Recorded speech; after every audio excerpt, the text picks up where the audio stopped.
Everybody get up! Everybody needs to understand that I'm more than simply a hype man for this rap group, just like Geico is more than just a company that can save you money. Geico also has fast and friendly claim service, so they can help you when you need it most. And while I do love being a hype man, I also love reading for children's audiobooks. Like Little Bo Peep, she lost the sheep, and she don't know where to find them. Go! Geico. Expect great savings and a whole lot more. Blog Talk Radio. World won't get no better if we just let it be. Na na na na na na na. The world won't get no better. We gotta change it, girl. Just you and me. Welcome to What's New with VHHughes. I'm your host, Venus Henderson-Hughes. It is my distinct pleasure to have the rest of my team, H3P, on the line. I have my President of Operations, Vanessa Henderson. Say hi to everybody, Vanessa. Hello, you guys. How are you? And I have my Vice President of Operations, Miss Regina Henderson-Hughes. Tell everybody hello. Hi. So today's subject, ladies, which I'm so excited to have you both on here because this ties into H3P, is teen sexual health. So you both know we have the TEAS program. For all of you guys that don't know what TEAS stands for, that's Teens Educated Against Sexual Endeavors. So my thought process, because Vanessa has, she's just shy of being a teen. I mean, she's about to cross over to 22 soon. And Regina, Lord help me, she'll be 16 this year. So to have both sort of demographics here is great. And plus, this week, this ending week here is Random Acts of Kindness. So I love the fact that both of my beautiful daughters were kind enough to do a random act of kindness to be my guest today. So, thank you, ladies, for that. If anybody would like to join the conversation, please give us a call at area code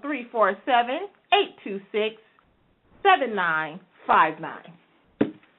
So, TEAS program deals with all acts of incidents as far as sexual behavior in Arizona. Now, we all know that there are teens out there having sex, getting down with the get down. That's right, I said getting down with the get down. That's right. And because of that, we have statistics on that. Now, I bet you ladies did not know. That's right, we're about to play the What Do You Know game. I bet you guys did not know that the state of Arizona has two programs very similar to the TEAS program already in operations. Did you know that? No. I definitely did not know that. You do not know that. Well, because I'm such a researcher extraordinaire, yes I am, I found out that the state of Arizona has a abstinence and comprehensive programs, and these are provided in a classroom setting. You said abstinence? Abstinence, that's right, abstinence. The act of not having sex. Abstinence. I know that's a foreign word to most teens, but abstinence, yes, there is a program here in Arizona that deals with enlightening teens on how to not have sex.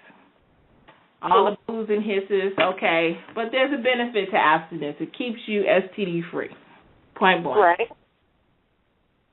So the abstinence and comprehensive programs are provided through a classroom education and or the development and implementation of the community-based, multifaceted youth development service learning programs that addresses the problems of teen pregnancy and sexually transmitted infections among youth. And this is in Arizona. This is in the state of Arizona. I got that information off the Arizona website. The Arizona Department of Health Services website, as a matter of fact. Oh, wow. So, now, the TEAS program was created out of my experience with you, Vanessa, of course. You know, it's no secret that you have a son that was born in 2010, and the journey that we took together as a family sort of turned into the TEAS program, not because you had no idea of what was out there as far as sexually transmitted diseases, but because of the fact is that this information needed to be shared among people in your age bracket at that time. As I said, she's about to be 22. Right. So when I think about when I was a teen, both of you, no comments.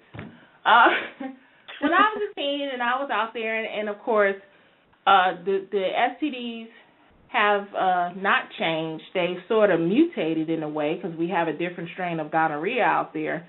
Right. But they were still out there, and we still, I know I did, I still lived a promiscuous life. I had sex with people, guys, not just guys. I'm glad there's some levity to this, but I had sex with people that I wasn't married with, and the word lucky, I'm very cautious about using that term lucky, but I did not contract any sexually transmitted infections. So I guess in a way you could say I was lucky, but I still put myself in danger with being out there with some people because, you know, you can't look at somebody and say, I know you have chlamydia or I know you have HIV. So when I think about your age group, Vanessa, and how is it that what goes into the mindset of when you like meet somebody? What's the time period as far as when you decide to? When's the best time to have sex? I guess in a relationship, like when do you wait? Or how long? Well, quite frankly, every person is different, and I can give you the effect of mine, and I can give you the effect of people I know. Well, let's talk about let's do yours first. You know, when you meet somebody or whatever, or when you met somebody, like okay, when I was dating, I literally waited a year. I know it sounds crazy, but if I was in a relationship with somebody, we waited a year before we had sex. I don't know what my mindset was behind that. I know things are different now. Sometimes people meet people and they have sex the same day. So I'm asking you, as somebody newer. Yeah, that's kind of gross. That whole thought process is gross. No, actually, mine, for me, though, it's definitely not anywhere in the first month at all. But I do know people who do that. Mine's more so a state of mind of where I see myself with this person, like, down the road, if I ever venture into sex with that person. More often than not, I don't. But, for example, my kid, when it came to that, it was quite a while, probably like 6 months. But, I mean, it just depends on, like, the person. But for me, though, mine is more so on a long-standing mind of where do I see myself, you know, is it somebody I truly want to be with, and this is where I'm ready to go. I actually have not ventured out with that particular many people, but I can also attest to people I know who have to do this on the daily, and it's just a lifestyle for them who have sex, and that's just something to do. So I kind of know both sides of the coin, you shall say. Now, speaking of your colleagues or your friends that you know to do this on a daily, do you know whether or not they're protecting themselves or they just well, whatever I can goes? say, ironically, the thing about this may shock you, the men I do know protect themselves, and they also get tested within every 6 months. The women, however, I do know some that do, and I knew some who do not get protected other than birth control. They do not use condoms. But the men, I have to say, they're pretty up there. They go get tested. Some of them, like, it was really shocking to know that they got tested every 6 months.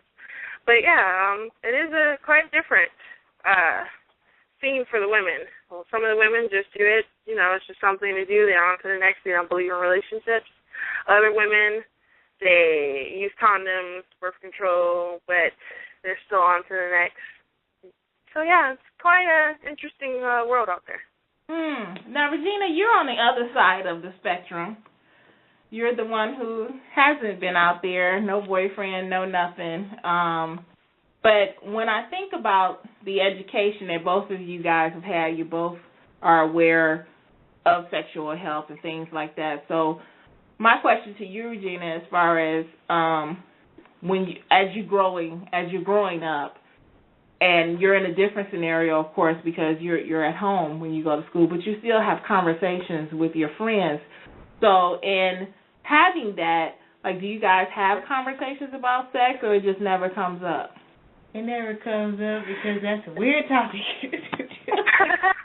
to do at school. Well, again, I come from a different generation from you two. No surprise there, right?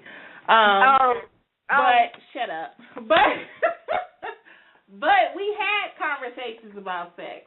And, we weren't in the era where everybody's doing it. I don't think I fell for that particular thing.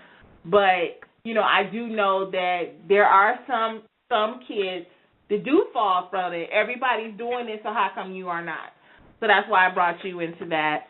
But it's good that, y'all getting your learn on. So now here is the fun fact about Arizona.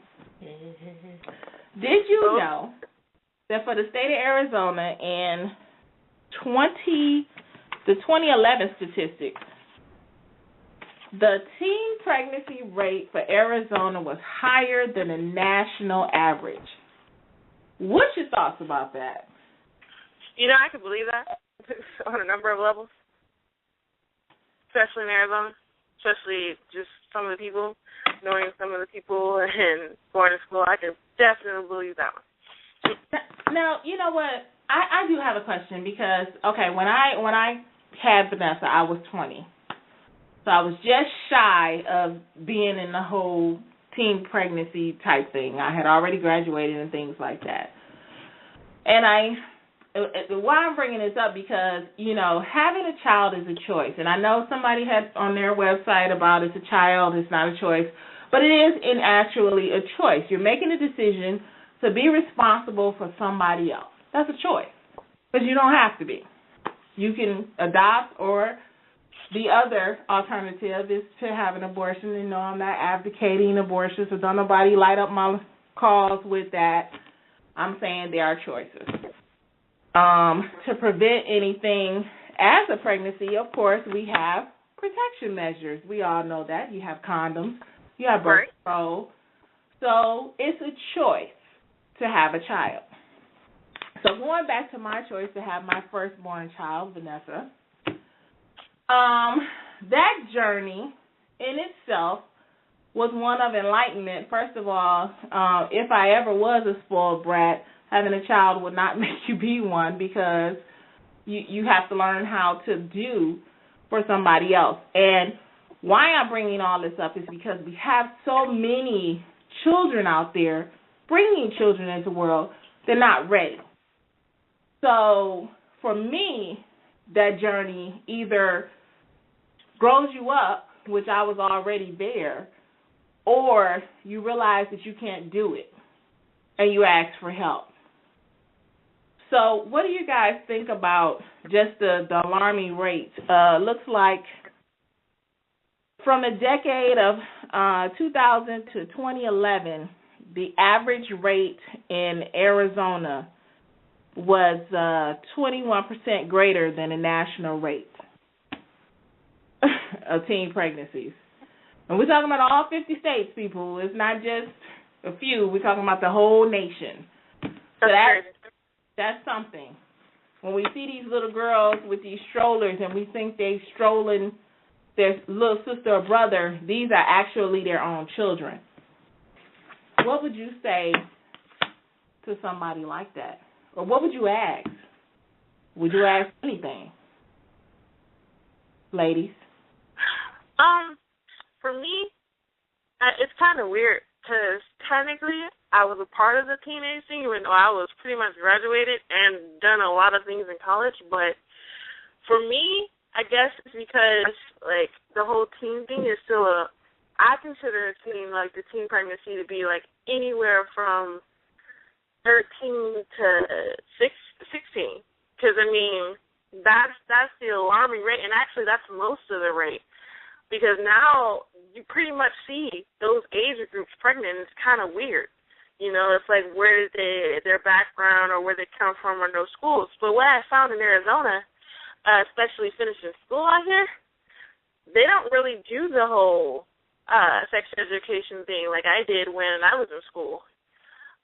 It's not really something required when you hit middle school. So it's part, like, I wouldn't say like part of the problem, but I mean it's something that could have been useful at the time. Really? Why do you think that there's not a sex education class? I know that they have, like, quote unquote health class, but why do you think they're not diving into what sexual health is? I know that when it comes to Tempe School District, they have a partnership with Planned Parenthood. Why do you feel that, or why do you think that there is no connection there with getting this education? And do you think that we as parents are dropping the ball by not teaching our children first in the home? It's not necessarily dropping the ball. I mean, I learned in the home first, and then I learned at school. But see, I did like 3 different classes throughout Michigan, and we had the Girl Scouts, we had the whole hygiene thing for being a woman. Michigan kind of did more as far as towards this is what's going to happen. You are becoming this adult, this person, and so now you're going to have to face these things. Whereas out here, when we finish in school, a lot of people that I've talked to, they never had the chance to go through a class like that, or they don't know of such classes. Like a lot of the older people that I've talked to, they're like, we didn't do that. Just like with the school system changing curriculum, that's something that's been changed too. They don't really have to or enforce the fact that, hey, we need sexual education. These people need to know not to do this. What happens if you do this? Whereas Michigan, that's just standard. During this age group, you're going to go through this part of it. During this age group, you're going to go through this experience. Like we had assemblies for, sex education, hygiene for women on their period, what happens when my body's changing. In Arizona, I really haven't seen that, and anyone older than me, I haven't really talked to someone who said, hey, yeah, I did that in this school in Arizona. So I'm thinking more or less is it just depends on what state you're in. And for me, Arizona, I haven't seen that yet.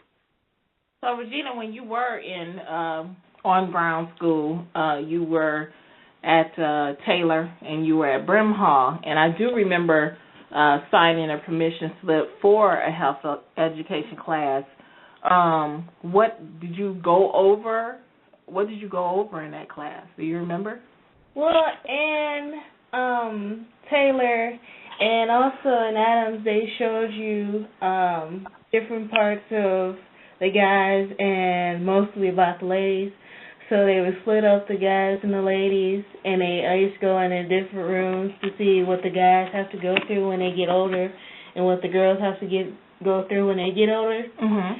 So they show all the things that happen that ladies mature and everything, and show some parts of the guys when they get older, and tell you what to do and all the things for being tell you what to do. Go ahead and get your giggles out. I know this is hilarious. Tell you how what you do when you get older and when your period comes and all that. Okay, so they did have that aspect. Did they talk about, for instance, did they talk about the statistics in Maricopa County as far as how many people had whatever STD? No, they didn't. Okay. Mm-hmm. So did they talk about STDs, period? Was that something that did they mention? did they ever say anything about gonorrhea? For Taylor, there was a little nursing thing. It was for 3 days.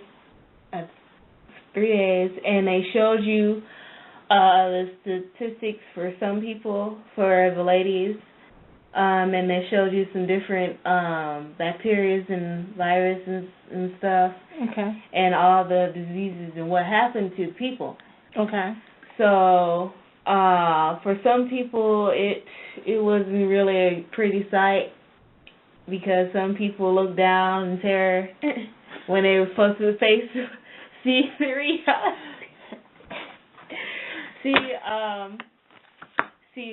what happened for all these different diseases and everything. Right. And then they showed the line and said all these different ladies. So for each lady, there was regular lady, and then one lady would have a bump, and all. Then they would go down again and keep showing that. Okay. So that's what they would do for saying for health and everything, to show the people what happened and what they need to do. Okay. If I'm not mistaken, when that happened, when she was going there, that's around the time where ASU was having a major outbreak. Which STD? Or just when they in general. Yeah. No, when her school, because her school didn't do it right away. It didn't happen until ASU had that major, like, campus-wide, everyone was showing up with some kind of STD. Now, before I had left ASU, during that time, we had the campus, we were on the campus, and, we had our party. They didn't mention anything. Now, when it first started, people breaking out with STDs, we had one assembly because of the start of STDs showing up. It's right before I left for my accelerated courses. They went over, this is how you use a condom. But in reality, everyone has heard that this is how you use a condom. This is what a condom is for. Not STDs, the STD that's spreading around this campus because lack of care or not wanting to care about who you're going to hurt. It only happens when there's an alarming rate. And I remember when she brought home that permission slip, it was around the same time that ASU had been on the news for the alarming STD rate that was going on the second time. So, that's what I mean when I say Arizona doesn't have, like, with Michigan, it was all the time. Before any race came on, no alarming news, it was just, hey, you guys need to know this is sex, this is what sex is, this is what happens if this happens. And from elementary to middle in Michigan, I've had maybe about 4 or 5 classes about sex or physical hygiene, or both. Even with my aesthetics class, we had a time where we went out to an assembly for sexual education. So, that's the difference between, depending on where you're from and you move to another place. It's just about their alarming rate or their notice of what's going on in America. Okay. So we brought in the segue to STDs. And of course, STDs are not just gonorrhea, syphilis, chlamydia, herpes. HIV and AIDS are a part of that as well. And one of the things that I noticed when I made the TEAS program was that the teen rate of HIV and AIDS was not included with the rest of them. It was separate from the youth statistics. They are included with the whole state's information. So I think it's very interesting that they don't put them on there, but because it's not broken down county-wise either. So it just gives you the amount of cases that may have happened that year. So here's your fun fact, and I use fun fact loosely, of course. For 2012, the HIV cases in Arizona, for the age group of 13 and 19, were 50 cases. And and as a parent, because, as a parent, I take that approach first. Yes, I'm a health educator. Yes, I'm a public health major. But first of all, I'm a parent. And so when I think about, those parents that have to deal with that, I used to work at Children's Hospital in Michigan. I remember sharing empathy with the parents that brought their children to the hospital. And I remember, some of the children may have had cystic fibrosis. Some of them may have had seizures. I remember one young lady, she had herpes, and they had to quarantine her. But these are things that, I feel as a parent. So when I think about 50 brand new cases in 2012, that's mind-blowing. That's just HIV. That's the start. And, we had the pleasure of having R.J. Shannon on last week's show on Sunday, just speaking to her about the fact of the stigma that we have in the black community regarding HIV and AIDS. The fact that we don't talk about how many teens are affected by it either. So when we get to talking about it's not talked about in the churches, we don't talk about the teens that are affected by it either. We just think of it as an adult disease. Of course, we know there are babies born to infected mothers, but we don't talk about the fact that there are kids out there who are getting HIV and AIDS through sex. Why don't we? Why is it not talked about? That's a fair point. But there's also those kids who are born with HIV and AIDS through their parents. Right, but I'm not talking about them. I'm talking about the ones who go out and have sex and contract HIV and AIDS. I know there are plenty of babies born infected. I know that. But we're talking about the ones who have newly diagnosed cases. These cases happen because they went out and had sexual activity or, of course, shared a needle or whatever. But these are newly diagnosed cases. So this is not a baby. This is somebody who has the, sense to know that if I do this will happen. Or maybe they don't know. Or maybe they don't care. Or maybe they don't care. That's a good point. So I know it's like you can't make somebody care about themselves. That's like that goes back to self-respect. You can't make somebody respect themselves until they finally get to that moment where they see that. That's that rock bottom moment. Okay. But at some point, in somewhere, in some space of time, something has had to pass through their way to show that, if you do this, you can get HIV. Or if you do that, if you don't get treated or you do that. I remember, what was it? BET had the Wrap It Up campaign. Right. What is there? I don't think that this is something that has stopped. I believe I see it. I think they have a thing about testing. I remember RJ last week talked about testing. So what is it that is happening that these rates are still going? Well, actually, some of it, I do know that some of it comes from some parents just don't want their kids to take those classes or to even know about sex. And those kids who don't get to take those classes are more inclined to say, hey, what's this? Let me try this because everyone else is doing it. And they don't know, hey, this is an STD. This is what you're going to get if someone's not safe or someone's out there sleeping with everybody. Those are the kids who sometimes fall victim to that because they're not allowed to adventure or see, what exactly happens outside in the world.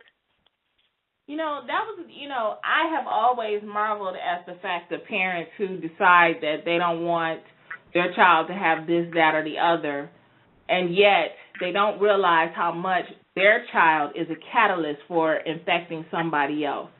I know one of the biggest things is about vaccinations. I think a lot of parents have a thing, and they link vaccinations to various illnesses and things like that.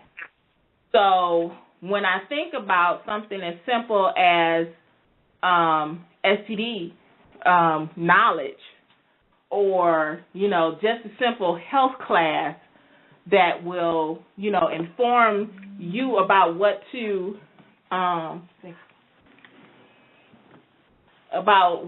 do as far as how to protect yourself in life, I'm thinking that's a necessary thing. But a lot of parents are so dead set against that knowledge because they fear that child will go out and have sex. Now, I grew up, your grandmother, Ida Mae Henderson, God rest her soul, she told me, don't go out and have sex, okay? That was my green light to go out and have sex. But it was because of how she said it, it made me, okay, I'm going to go out there and do it because you're dead set against it. So because of that, we have decided that, we're going to do what you told me not to do because you said don't do it. Now, I'm not sure if it's the same way with children who, don't take the classes or whatever, what have you. I'm not sure if it's the whole peer pressure or whatever that comes with, Sammy's doing it. You don't want to be left out. I don't know if it comes with that, but something is happening that we do have 50 brand new cases of HIV and 21 brand new cases of AIDS in Arizona. Something is happening. Where we're missing a mark, I don't know, but I'm going to make sure with the TEAS program that we start getting somewhere where we're knocking on these doors and telling these parents and these kids to get your head out the sand and wake up. You got to wake up. It's too late. It's too late to pretend like you don't know what's going on. Even if that child doesn't know, the parents know. Okay, I'm off my soapbox, people. And, a lot of the times what it is that it's not necessarily those kids who don't get the classes looking for it. It's those people who have the classes or have an older brother or a sibling who are just out there and like, hey, this is what you do, this is how you do it, and those people take advantage of the other ones. They're like, hey, well, let me smooth talk you because you look like a fun time, and I'll smooth talk you this way, and you do this, and pretty soon it's a chain. Because I've ran into people like that. They try to put that fast game and that smooth talking. It's like whatever. But for those who are not hip to the game, they're like, oh, well, maybe they're really nice, and this is okay because they're really sweet, and it just depends on that person. Because there's a lot of them out there who are just anyone's willing, and those who've never done it are like, oh well. This person says it's okay and I'll be safe and it's fine and they're going to be with me the whole, yeah. I mean, a lot of it's just people who just don't care, who just will take anything they can get. So, I mean, that's another opportunity for an STD too, for those people who know they got it or know that they're going to get it and just don't care and they want everyone to feel their pain. So, I mean, there's all kinds of instances out there for those kind of people. I believe that, I know that being in relationships, and of course, when I was out there, I had relationships. I didn't have a rotating door of men coming in my life. I had relationships, and in those relationships, you trust your partner. You trust that your partner, when they leave you, they're not going to go out and have sex with somebody else. Now, I had a partner who had sex with a lot of people, therefore he has a lot of children, but I trusted him in the fact that I wasn't out there doing anything, so I expected the same. Now, again, I say lucky loosely, of course, but the fact of the matter is there are still young ladies who have that mindset that if I'm not doing anything, then my partner's not doing anything, and that's not true. Your partner can go out there and have sex with somebody. You will never know until, and sometimes it's too late, because, of course, all of our organs are on the inside. So because our organs are on the inside, we're not going to find out until we're so far down the line, we have no idea. You know, we don't have the luxury that men have because their organs are on the outside. So there's also men, too, who get played for those women who were like, hey, you know, I don't like men, so I'll just mess up every man. You know, there's men who have that, too. Women are just not solely innocent in this whole thing. Oh, I never said that we were innocent. No, I never said that. I know, I do know there are some dirty women out there just like there are some dirty men out there. So I know that there are both sides of the coin. There are dirty people on both sides of the spectrum. And then there are some people out there who's legitimately trying to be in a relationship that trust their partners and they get screwed over. So I know that there are, you know, two sides to every story, of course. So going back to the TEAS program, the TEAS program discusses STD rates in all the Arizona counties. And I took a walk with the 2012 statistics. And I'm telling you, it blows my mind. It blows my mind. What's going on? Okay. It blows my mind that, you know, these statistics are out there. So starting with Apache County. Okay, first of all, ladies, with us all being females, do you not know that in the county of Apache County, that the females have the highest rates of STDs? Oh, my God. The highest, okay? So for the age group of 10 to 14, primary and secondary cases are 0, which is great, right? Right. Age bracket 15 and 19 for primary and secondary syphilis, they have 1 case, okay? Right. Gonorrhea for 10 to 14, they have 0 cases. Yay, yay, yay. Good. 15 and 19, gonorrhea cases are 8 cases. Oh, okay? 10 to 14, chlamydia, 1 case. Okay? Okay. 15 and 19, 121 cases. Oh, my God. When I look at that, 121 cases in Apache County of chlamydia.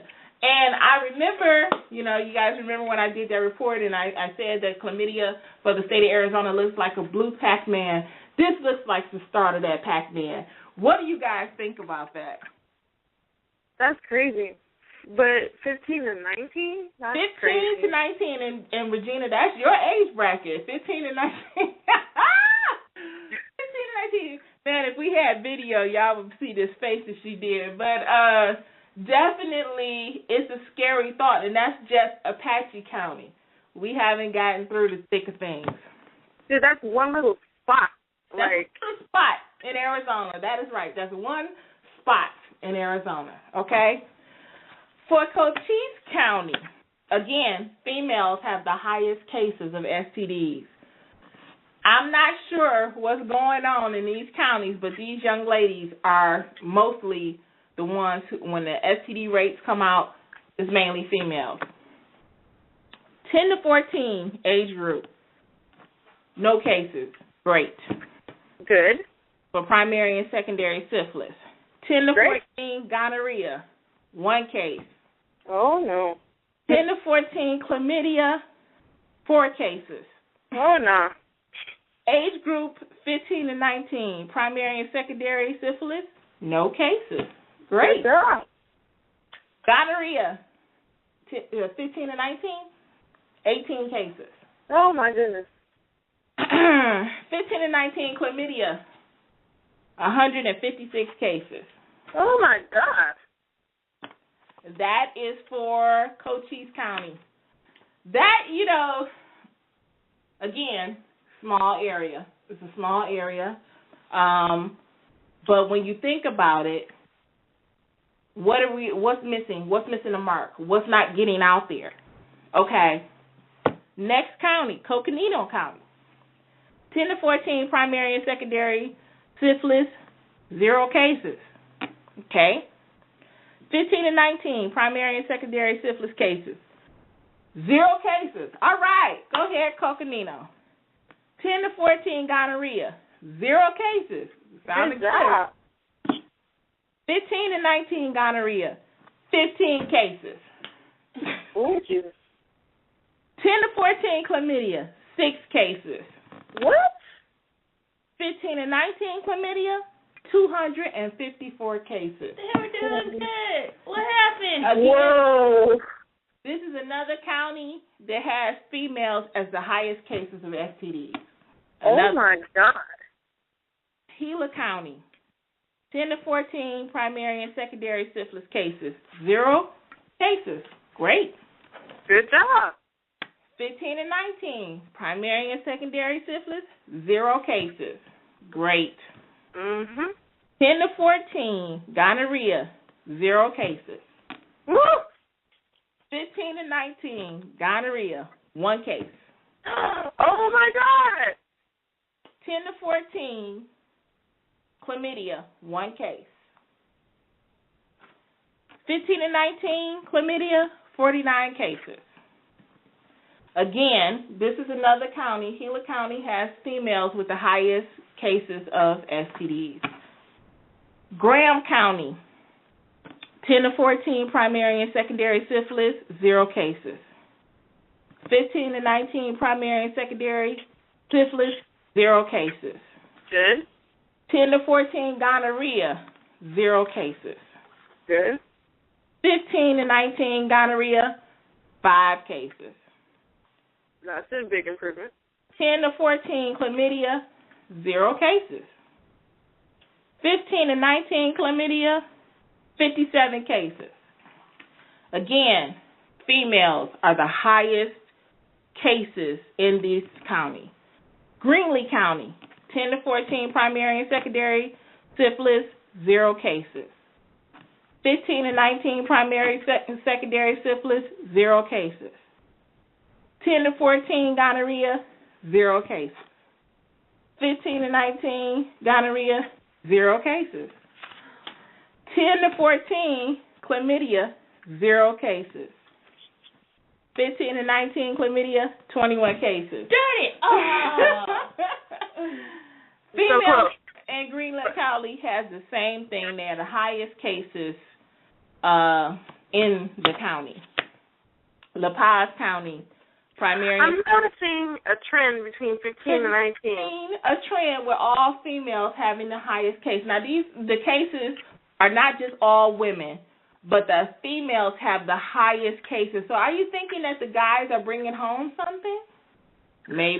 No, not necessarily. Fairly?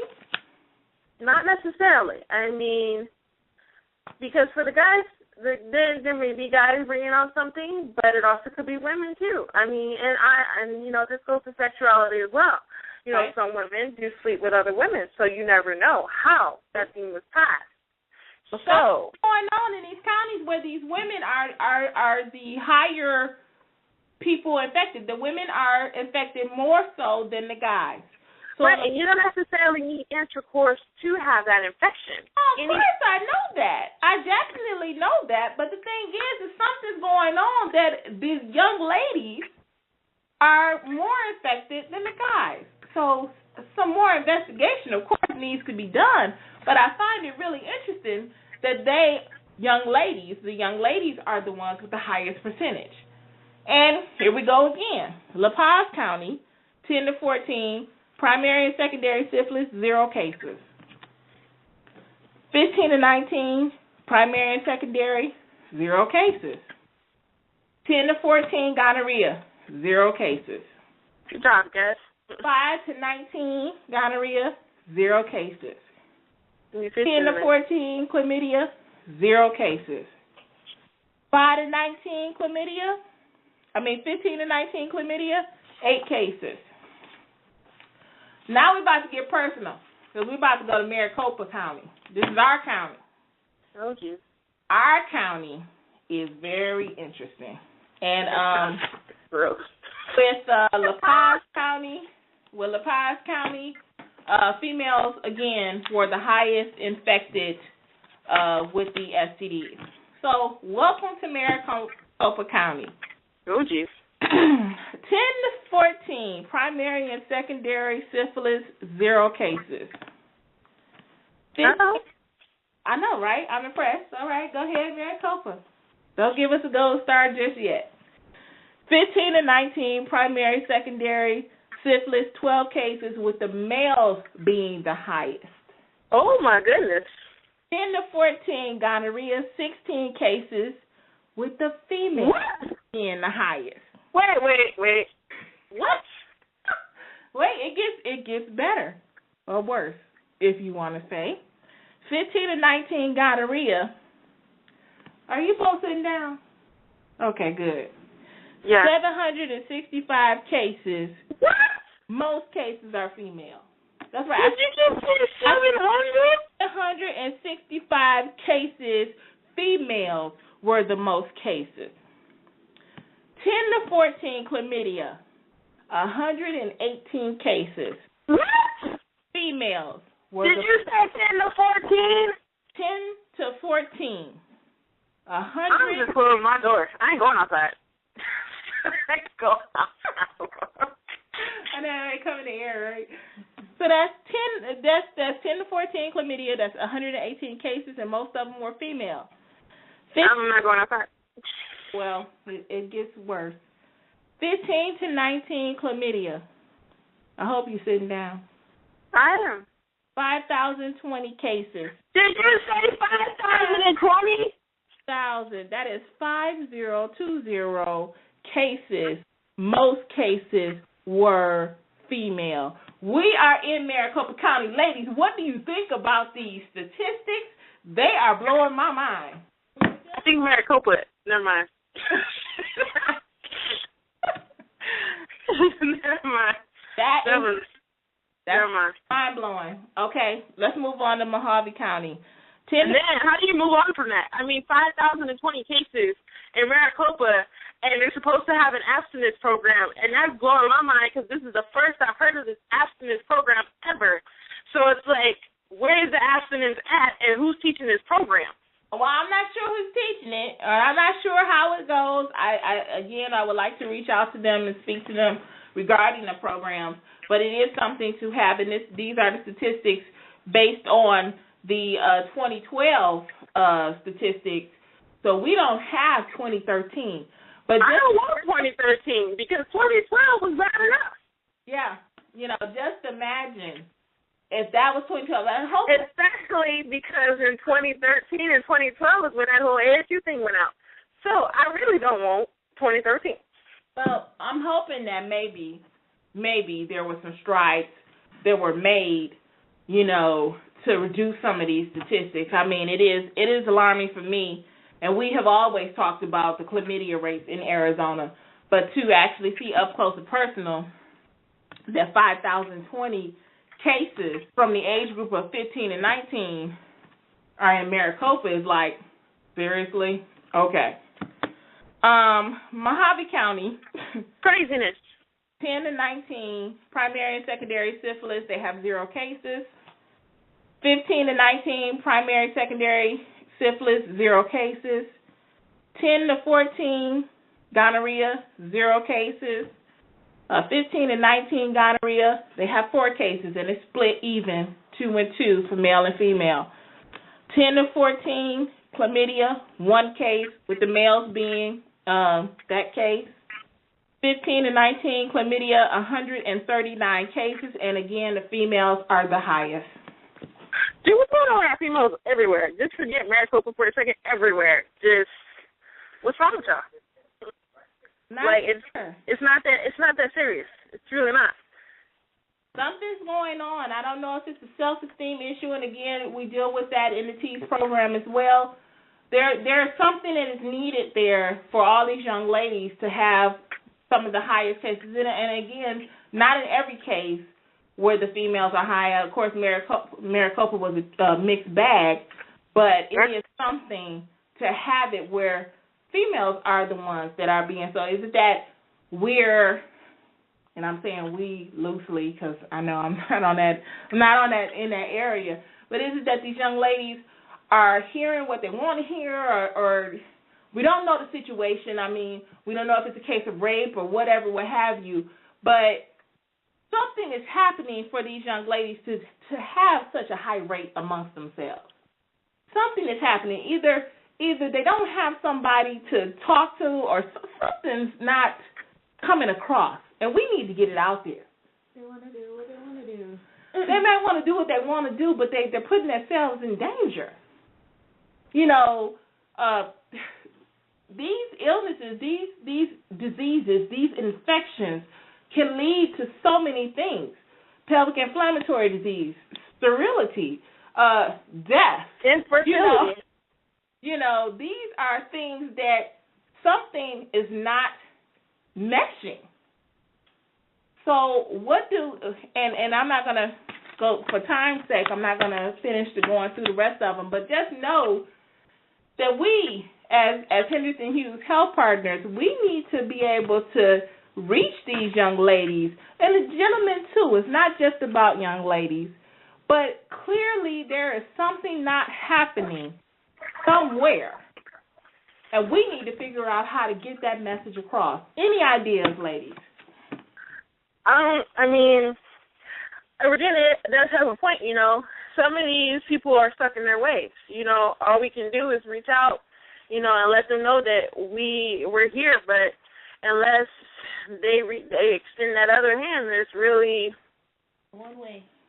It is true. I mean, you know, I've always made the point that when you're crossing over, depending on who you are, when you cross over into teenage land, you're either going to, you know, respect yourself enough to want to have something for yourself.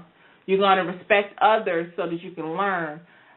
You know, people have opinions about teenagers all up the wazoo. But in scanning through the rest of the counties, just so you guys know for your own record, majority of the rates belong to the females, with exception to a few counties, but majority of the highest rates are with our young ladies. And it's sad because we don't know if these young ladies at times how far they are with the illness. You know, if it's a case where they can, you know, be treated and still live a healthy life, or if it's, you know, way down where they already have pelvic inflammatory disease or endometriosis, or God forbid, they're sterile. You know, we don't know. We don't know. They only give us male and female ratios. So, you know, that is something to think about. So, you know, getting closer to the end of the show, what would you say to a friend? Would you have a conversation with a friend regarding, you know, being sexually healthy? Or something that's a taboo subject? I mean, for all the people in my age group, which would probably be like 19 or 25, I mean, if your person you talk to is that person who sleeps with whoever, whenever, when there's a party or some alcohol, you need a new person. I mean, I get that you're a long-time road dog, your friend, your buddy, whatever, but if they out there and they ain't thinking about nothing safe, and you the one sitting there trying to get some help from somebody who really don't care, you need a new role person, at least for that subject. I mean, it's okay to have fun, but for me, that's one thing I do not describe to is to have an STD. And yeah, and I'm going to be frank with you guys, I don't talk all the time, but that's one thing I know I will not prescribe to, and I will often get checked for because I do not believe in that one. So, I mean, just think about it, you guys. If that's something that you need to think about, changing who you talk to, then that's something to do. But this is ridiculous. You know, I find it fascinating, especially when I watch all them crazy shows, as your sister say, because I love the ID channel, apparently. What I've seen a lot of times is that when alcohol becomes involved, stupid decisions happen. Now, in my drinking days, I didn't have no stupid decisions like that, so I'm not sure what has happened with the alcohol. Have they changed the composition or whatever. It ain't alcohol for me because I drink, and that definitely is not the first thought on my mind at all. That is farthest from anything on my mind. So that's my thing. Like, if that's what's going on, then you need to either not drink or find someone else to drink with. So, I mean, when I think about, Maury shows, those are famous because, especially when it's I'm Not the Father shows. Y'all know what those shows are. Y'all have seen them, whatever. When it comes to those shows, majority of the people say, I had a drink, one thing led to another, she got pregnant, I need to know if that's my child. I don't get that.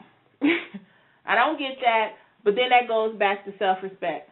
Regina, if you had the opportunity to have a conversation with somebody with regarding to whether, or if somebody approached you with questions about it, would you feel comfortable enough to have a conversation with that? Or, you'll probably look at them sideways like, why are you coming to me like that? I just want to know. I'm just trying to figure this out. I would try to help the person figure out the questions that they need to have, and the answers they want to know. I know that sexual health in itself, and I know it's all throughout the house and everything like that. I know that. And I probably gave y'all more statistics than y'all ever probably wanted to know. But 5,020 words. Look, especially married couple, but you need to know where you look. You need to know what's going around in your town. You need to know. You need to know what's going around in your town. Say it with me. You need to know what's going around in your town. In your town. That's right. So because of that, when I think about some of our young ladies and how they carry themselves, and they could be the purest, whitest, driven snow type of young lady, but it's about the message that you give out. When I think about that, and if a young lady was to want to have a question, or flip it on the other side where she goes, oh, you mean to tell me you haven't done blah, blah, blah? How would you respond to her?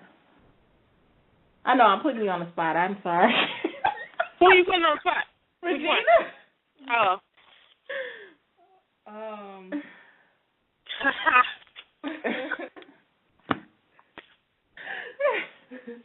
I know it's a spot. It's definitely a spot. It's definitely a spot. I know that. I know you're not out there like that. I know that that's not a subject. Again, this is Random Acts of Kindness ending week, people. Y'all can't be not being kind to me after we end this show. So don't be acting all like that. Well, I mean, I can honestly say that I have people my age do some things that I will never ever do, so I can honestly say that for a fact. But this is just one of those things where people in their area or their surrounding they grow up in are used to a lifestyle, and that lifestyle is passed down. And for some of those people, yeah, I mean, they're good people. At the end of it all, some of them are good, but they just don't have good decision-making processes. The other end of the spectrum, some of them are just dogs, so they just choose not to be safe. I mean, it's just that person's mindset. Some people do not want to get help or get help. Well, that's true, and that's not just true in the sexual health. That's just true in health in general. Some people they don't want to know. Some people know, and they just don't want a confirmation. I mean, RJ spoke about that as well. Some people actually know that they're actually dying, and they just don't want to go to the doctor to get that information. So, in the end of it, when I think about it, it's always up to that person or whatever, and you have to respect yourself enough and love yourself. And we definitely in February just had Valentine's Day. You have to love yourself enough to respect yourself enough. I think they go hand in hand. And if you go out there and you give yourself to any old thing or lay down with any old thing, that saying, you lie down with dogs, you get fleas. We have to learn. We definitely have to learn. But my thought is, when it comes to the Tease program, it is a benefit to Arizona. It will be beneficial to the rest of the United States and beyond. It is something that is needed, especially in Maricopa County, but definitely it is a needed program. Join me next week. And ladies, if y'all care to join, y'all definitely can. Next week, we're going to be talking about our senior demographic. So we'll be talking about the H3P Senior Initiative. Yeah, we're going to be talking about seniors and sex. Ooh, sounds nasty, doesn't it? But definitely that's a subject as well, because now Grandma and Grandpa got gonorrhea. So this has been What's New with VHHughes. Thank you, ladies, for joining me. Have a good day. You too. Bye. Bye.